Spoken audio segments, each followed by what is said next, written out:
Hello and welcome to United We Podcast, brought to you by the United Corpus Christi Chamber of Commerce.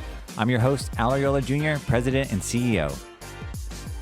United We believe in the power of collaboration, the strength of advocacy, and the endless possibilities of growth. From advocating for local businesses to fostering growth opportunities, we're here to ignite conversations that matter. This is United We Podcast. I'm joined now by Devin Bhakta, who is being honored tonight with the Henry Baldwin Award. Very well-deserved award, sir. Thank you for joining us today. Thank you for having me here. Hey, so as we're familiar with the history of our organization, Henry Baldwin was one of our first chairs. You were also a chair of the board. Do you want to share any fond memories from your time on the executive leadership? So something I was touching on earlier today with some folks in my team. I was actually the first full-term chair of the United Corpus Christi Chamber. When we merged, our two chairs served about half a term each. It was about a year and a half, and so they split that. And so then the first full term, I was the chair of this chamber. So technically, you're like the first chair. That's what I would say. We'll put the asterisk by those guys, and I'll put a. Well, how about that? So then Henry Baldwin, maybe we're gonna have a Devin Bhakta Award one day, right? Oh, I don't know about that. I think I do know about that. I think you are. Someone in the community that is a captain of industry in your industry, in particular in hospitality. Do you want to share your experience in the market? Why Corpus is so special to you? Why you like doing business here? I think I actually just was telling somebody, I was talking to Todd Hunter, and I was like, where else can you go to where you can talk to your congressman, you can talk to your mayor, you can talk to council people, you can really embrace all of your elected officials, heads of corporations, and this is one of those places where you can do that. And they're some of the biggest companies in the world.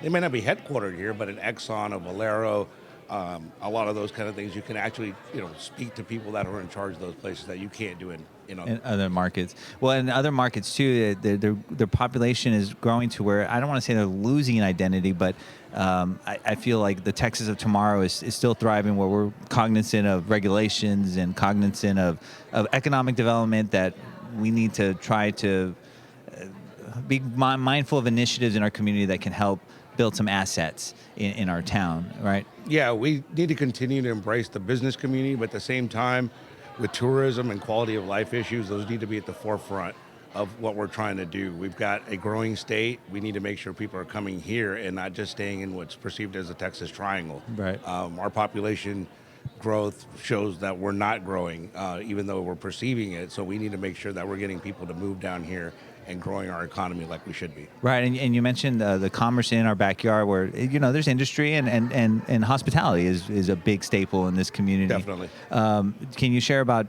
some opportunities that you feel are in the market that we need to capitalize on, that maybe it's the low-hanging fruit? Well, we're right in the middle of a huge construction project right here in downtown, and I think downtown is downtown is probably the most untapped market. I've looked at it for a long time, but there are a lot of restrictions here. As far as some block deed restrictions on hotel development, some other areas, and to pick the right spot. And I think some of the things that we're talking about, we need to develop nodes and blocks on top of each other so that we're not just going into one place and then having to go 3 blocks to go to the next place. Right.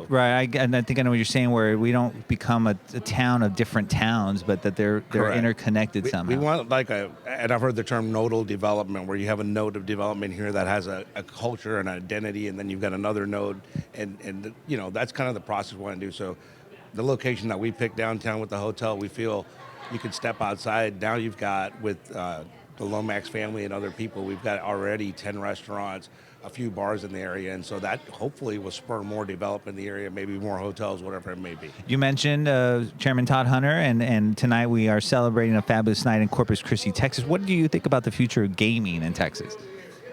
That's an interesting question. So sitting on the state lodging board, we've been presented to by Sands Expo a couple of times, and the last vote was about the closest that it could ever get. Right, I think through the House you're going to be okay.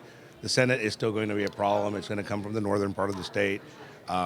It's a certain group, and it's always going to be that group. So it's really a matter of 3 votes, I think, last time that they were waived. So if it happens, it happens. It's very close, but also if it does happen, there are many companies in there that have their own vision on how to go about it once that legislation passes. Well, I think we're going to have our thoughts on that too, right? Definitely. We've got a powerful force here with us locally. We sure do. We sure do. Shout out Todd Hunter.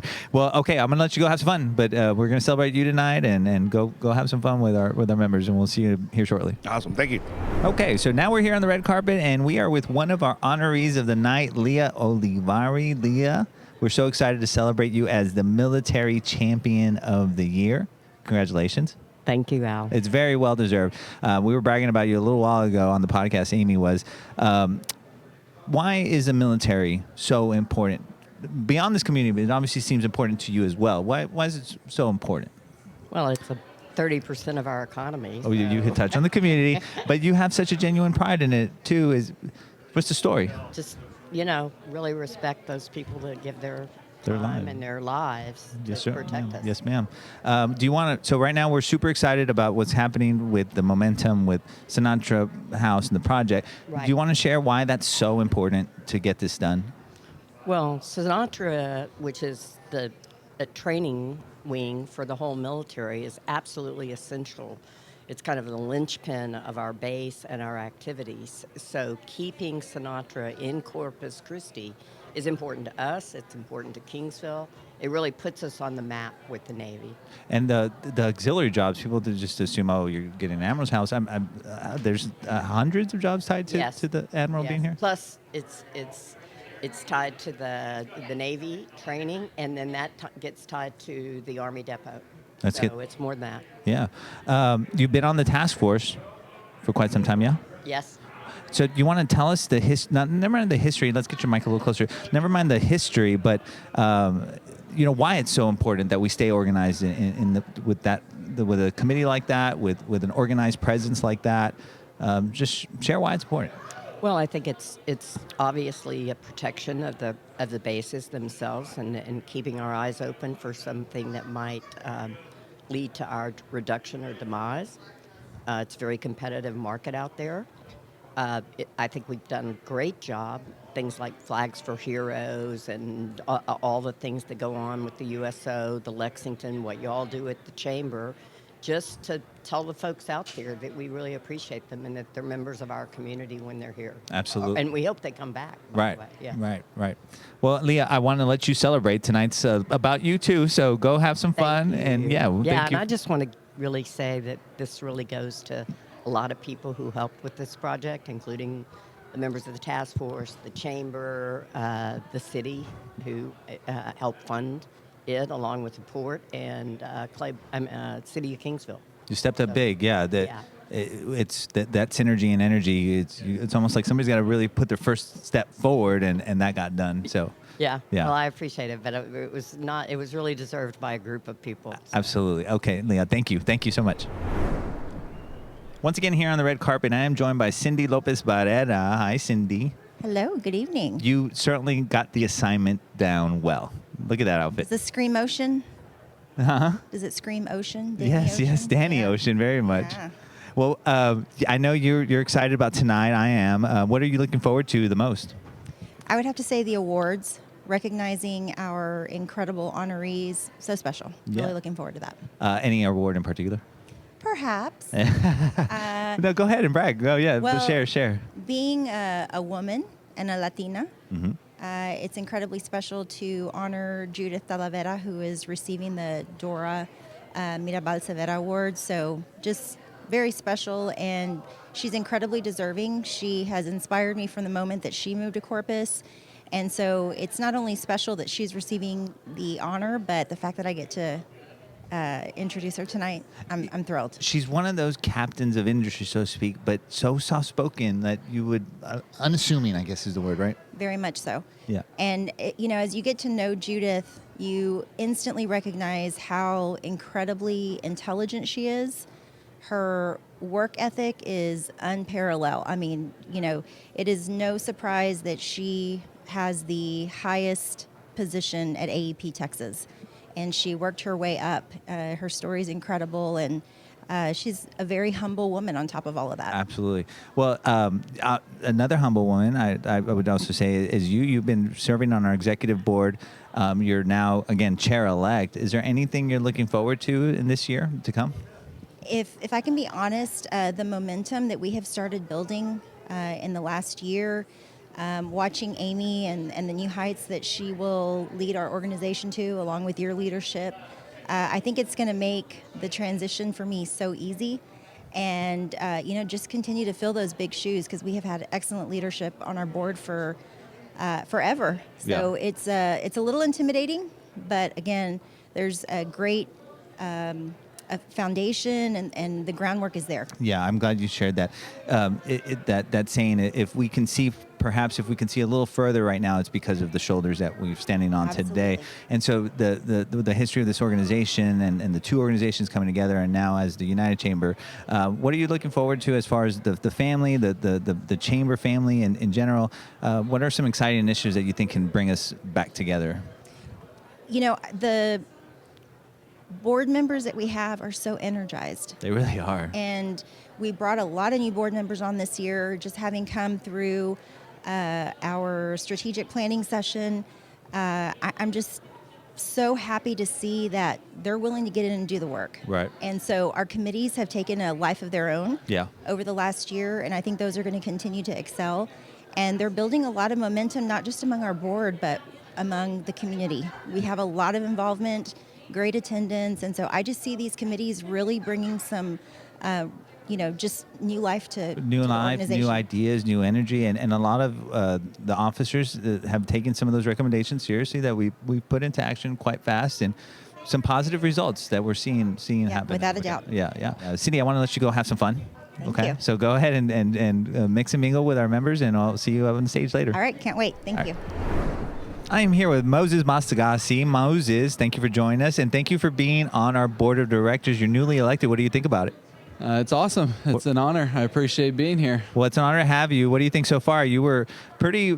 You had a lot of insights, great thoughts at our retreat. What are you looking forward to in 2024? The growth of Corpus, to bring a lot of great things to not only the larger businesses in town, but the smaller businesses in town, and really just bringing insight to all the positives that are coming to Corpus and trying to expand on those. I'm one of those guys who likes to lead forward, then think backwards. Right. You're looking for opportunity versus challenges, or challenges can be opportunities. Actually, challenges are great. Challenges lead to opportunities. I like to go through every challenge. Yep.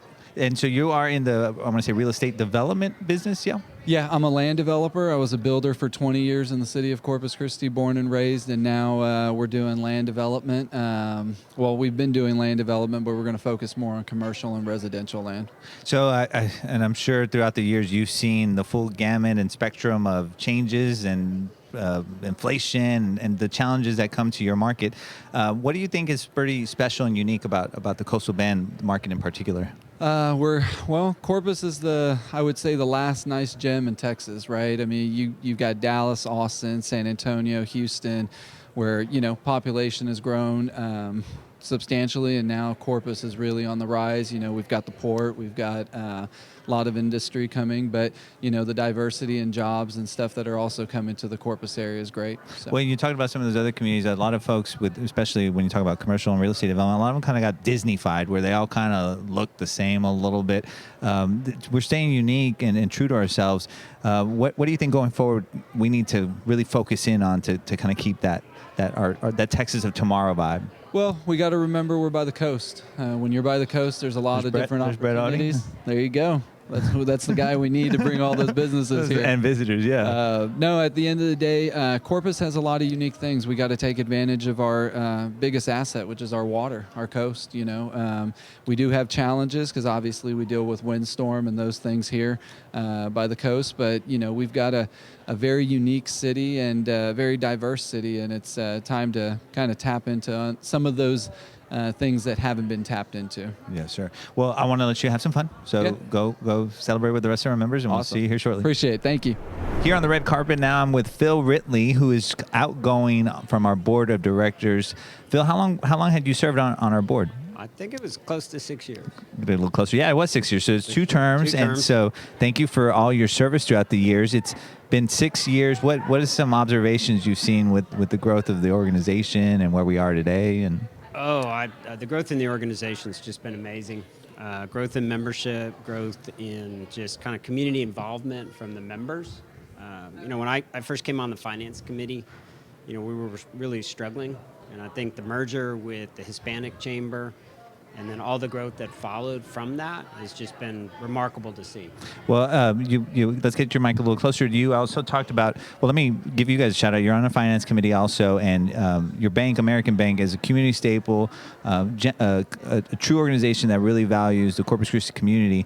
Do you want to brag a little bit about American Bank? I don't really want to brag about American Bank. We try and be humble, but I think like all community banks, we are very interested in supporting the community as best we can, even outside of normal banking channels. And so we absolutely recognize the value that the chamber brings, giving business owners, advocacy, representation at the state level, at the federal level.